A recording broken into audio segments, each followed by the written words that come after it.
अब विदेश उडाइदिन्छु भनेर चाहिँ हैन लोभ लालच देखाएर चाहिँ अब म उडाइदिन्छु जसरी नै भनेर पैसा धेरै कोहीलाई 10 लाख 5 लाख त्यस्ता पैसा मागेको, कोहीलाई चाहिँ म पशुपति विकास कोषमा चाहिँ स्टल मिलाइदिन्छु, यस्ता स्टल मिलाइदिन्छु ल ल्याउनुस् भनेर कागज पत्र सबै नक्कली कागज पत्र छ। त्यहाँ त हाकिमको साइन हुनुपर्ने ठाउँमा सागर थापाको साइन छ। तर भारत सरकारलाई जुदाउने काम चाहिँ नगर्नु होला, किनकि भारत सरकार राजाको छोरा मान्छेले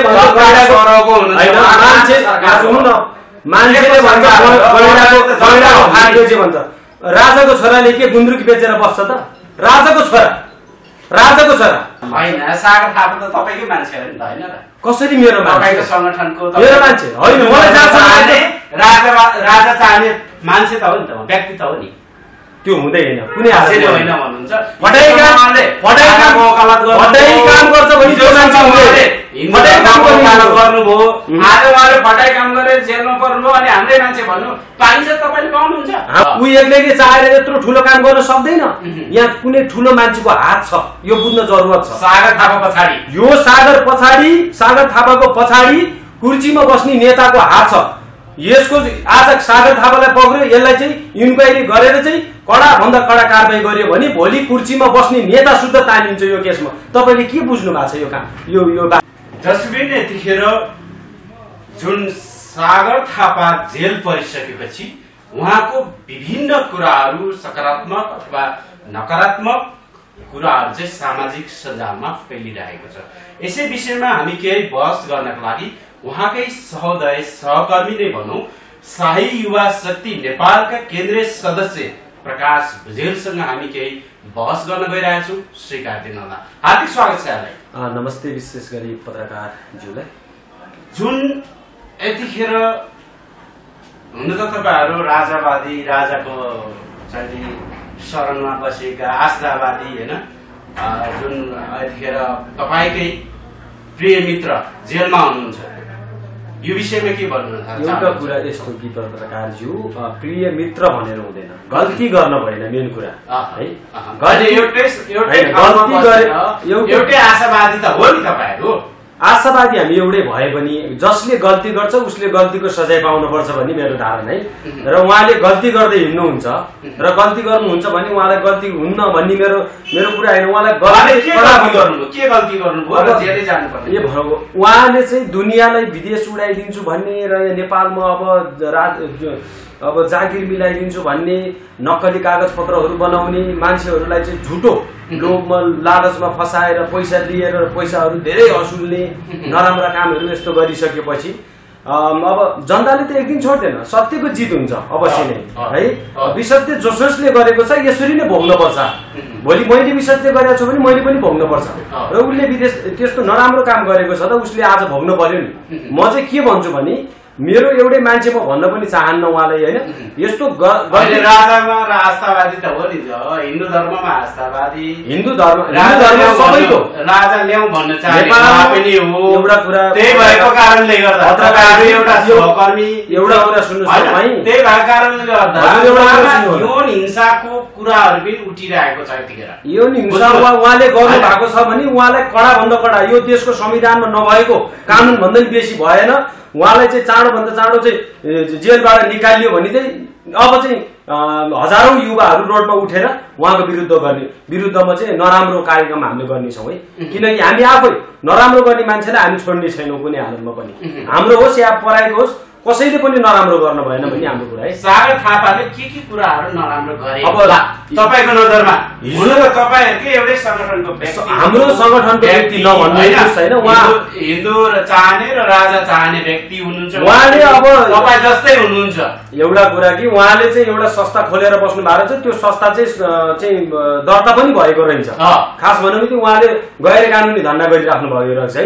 हामीलाई पनि थाहा छैन उहाँ हाम्रो संस्थाको मान्छे भने, हामीको उहाँलाई चिन्न नि चिन्दैनौँ हैन र नराम्रो काम गर्ने व्यक्ति हुनुहुँदो रहेछ उहाँ जब पर्दामा आइसकेपछि चाहिँ के रहेछ त यसको रहस्य भनेर हिजो हामी माइती घर मण्डलामा गयौँ जाँदाखेरि बुझ्दै गर्दाखेरि त्यहाँ त सयौं जना पीडित आउनुभयो पीडितहरूले भन्नुहुन्छ यहाँनिर त कस्तो कस्तो पीडित आउनुभयो भने कोही अब विदेश उडाइदिन्छु भनेर चाहिँ हैन लोभ लालच देखाएर चाहिँ अब म उडाइदिन्छु जसरी नै भनेर पैसा धेरै कोहीलाई 10 लाख 5 लाख त्यस्ता पैसा मागेको कोहीलाई चाहिँ म पशुपति विकास कोषमा चाहिँ स्टल मिलाइदिन्छु यस्ता स्टल मिलाइदिन्छु ल ल्याउनुस् भनेर कागज पत्र सबै नक्कली कागज पत्र छ त्यहाँ त हाकिमको साइन हुनुपर्ने ठाउँमा सागर थापाको साइन छ भनेपछि त उसले त भोलिपर्सि त यस्तो नराम्रो मान्छेलाई चाहिँ यसरी नै बिक्री हामीले चाहिँ छोडिदिइराख्यौँ भने त भोलि त प्रधानमन्त्रीको साइन पनि चोरेर हान्ने व्यवसाय उसले यो देशको हुन त प्रधानमन्त्री नै यो देशको फटाहा पछिल्लो समयमा पारस पनि अरू स्त्रीमाथि नजर लगाउने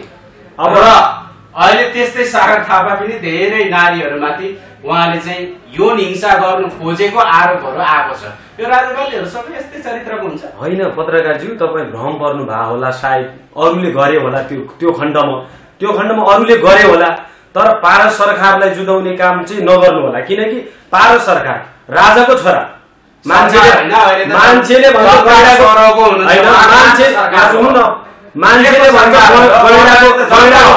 भन्छ राजाको छोराले के गुन्द्रुक बेचेर बस्छ त राजाको छोरा यो भ्रष्टाचारीको छोराहरू हुन् न अहिलेका प्रधानमन्त्री जस्ता यी भ्रष्टाचारी नेताको छोरा हुन् राजाको छोरा यो देश बनाएको कसले यो देश रहेछ कसको कारणले आज यो नेपालको ठूलो झण्डा चाहिँ माइती घर मण्डलमा देख्न पाउनु कसको कारणले सागर थापाहरू जस्तोले देश बनाए सागर थापाको कुरै जोडेको छैन मैले त्यस्तो भ्रष्टाचारीलाई कडा भन्दा कडा कारबाही यो देशमा चाहिँ नभएको कानुनले यसलाई त टुडीखेल चौरमा राखेर नाङ्गो झार बनाएर हान्नुपर्छ जनताले भनौँ भने म त्यस्ता व्यक्तिलाई छोड्दिनँ तपाईलाई भोलि पार्टीले कारबाही गर्ला है उहाँले हुनुहुन्छ ए भगवान म कुनै पार्टीको पनि होइन म कुनै कार्यकर्ता म केही पनि होइन म एउटा चाहिँ देशमा जब सङ्कट जब देशमा सङ्कट आउँछ त्यो बेला म उभिने खबरदार गर्ने म एउटा युवाको मेरो बाउबाजेको पुर्खाले नै मलाई के भनेको छ भने हे गल्ती काम नगर गल्ती काम कसैले गर्छ भने त्यसलाई नछोड भनेको छ मेरो बाउबाजेले भनेपछि अब सागर थापाले तपाईहरु जेल त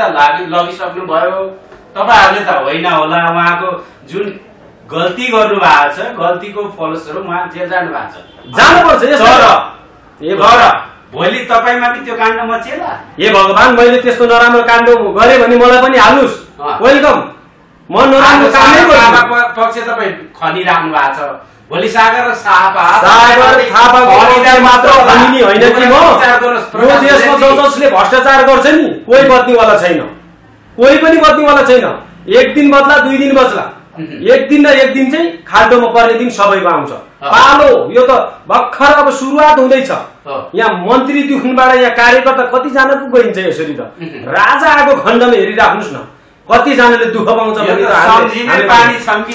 तपाईँले सम्झिने पानी छम्किने नभन्नुहोस् पत्रकारज्यू खालि तपाईँले राजालाई यति बिना पेल्नु कारण के हो एमबिसीबाट तपाईँले पैसा पाउनुभयो कि के हो तपाईँले भर्खरै भन्नुहुन्छ कहिले भारत सरकार कहिले यो सागर थापाको कुरालाई फकाएर अहिले मलाई तपाईँ चाहिँ हाम्रै गिरुवाको हाम्रै पार्टीको हाम्रै तपाईँकै दाजुभाइ हो तपाईँकै पार्टीको भनेर हिन्दू समाजको कुरा गराउनुहुन्छ तपाईँले खालि यस्तो कुराहरू चाहिँ तपाईँलाई कसले यो राजामा चाहिँ तपाईँले विद्रोह मचाउनु किन खोजिरहेको होइन सागर थापा त तपाईँकै मान्छे हो नि त होइन र कसरी मेरो तपाईँको संगठनको मेरो मान्छे होइन मलाई राजा चाहने मान्छे त हो नि त व्यक्ति त हो नि त्यो हुँदै हैन कुनै हालतले होइन भन्नुहुन्छ पढाइ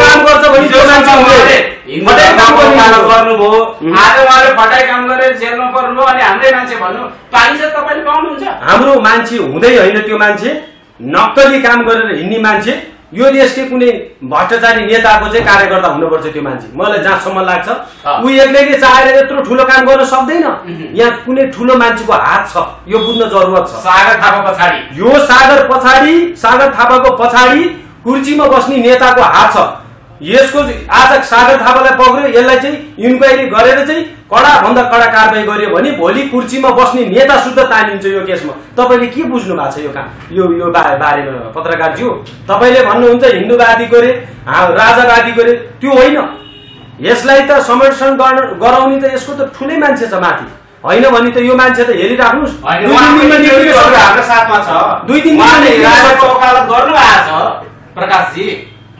अब राजा भनेको चाहिँ यो देशले चाहेको बेलाको, अब यतिखेरको बेलामा राजा चाहिएको हो होइन। तपाईँहरूले के बुझ्नुहुन्छ? राजवादीहरू चाहिँ यस्तै हो कि चरित्रको हुन्छ कि भन्ने कुरा के राजा बताइदिनुहोस् न। ए भगवान, उहाँको टाउकोमा राजावादी भनेर लेखेर हिँडेको छ र?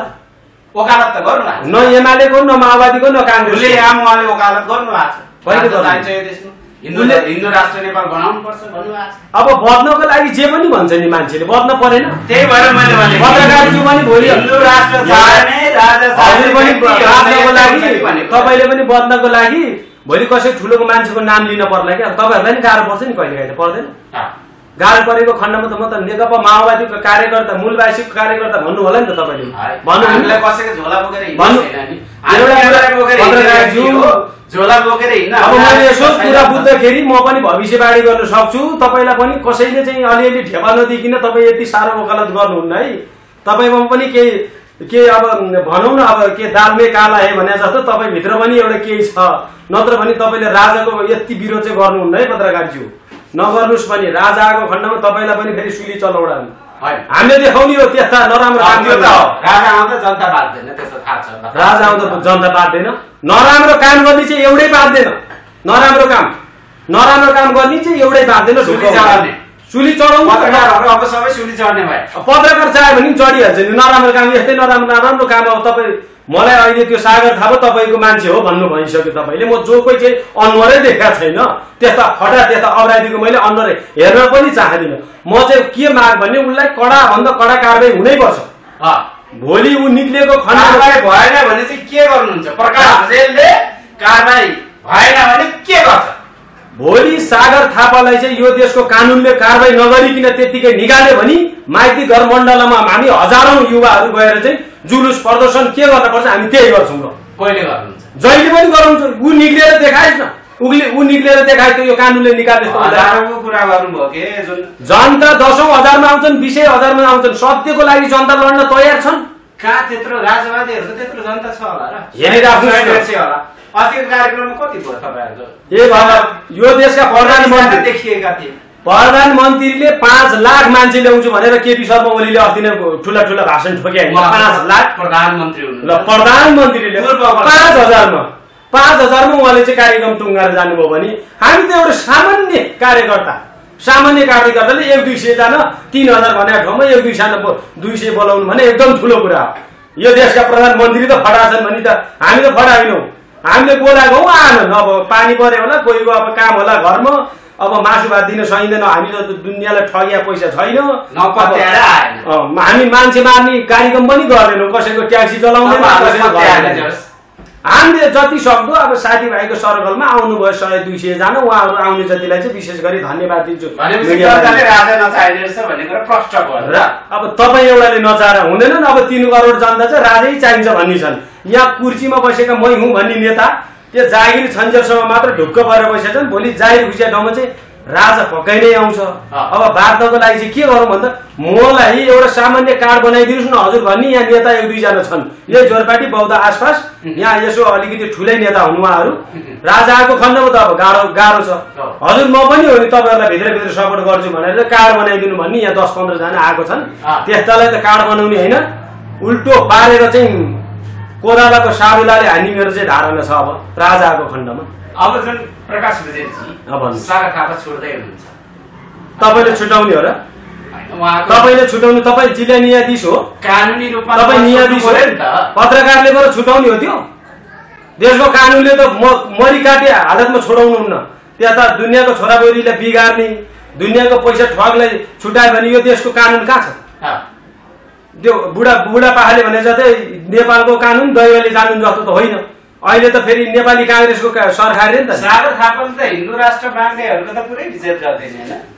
अब हिन्दू राष्ट्र माग्ने अब सागर थापाले चाहिँ माग्ने देखाएको छैन। अब तपाईँले चाहिँ भनिराख्नु भएको छ भने चाहिँ त्यो आफ्नो ठाउँमा होला। उहाँले माया चाहिँ मैले अहिलेसम्म देखाएको छैन। अब त समय सम्वादको लागि यहाँलाई धेरै विशेष गरी तपाईँलाई पनि धन्यवाद। तपाईँले हाली राजावादीको कुरालाई चाहिँ अलिकति उग्लगन गराएर चाहिँ जुदाउने पछाड्ने काम चाहिँ यसो नगरिदिनु होला पत्रकारज्यू। जनताले बुझ्दैछन्, जनताले राजा चाहियो भनिरहेछन्। तपाईँ चाहिँ यो फलाना राजाले यो गर्यो, ढिस्काना राजाले, पारसले यो गर्यो त्यो गर्यो भनेर चाहिँ नभनिदिनुहोस्, किनकि जनताले राजा चाहेको छ। भ्रष्टाचारी नेताहरूलाई चाँडोभन्दा चाँडो हटाउन पर्छ सबैको माग है। हस्, धन्यवाद हजुरलाई।